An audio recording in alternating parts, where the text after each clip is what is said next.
I don't want daughters.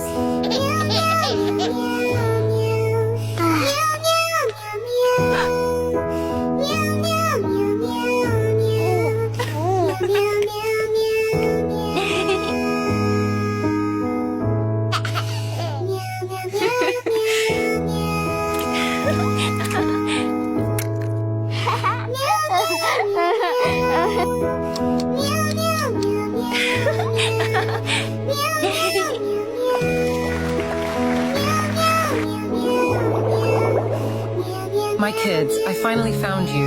We only have one mother.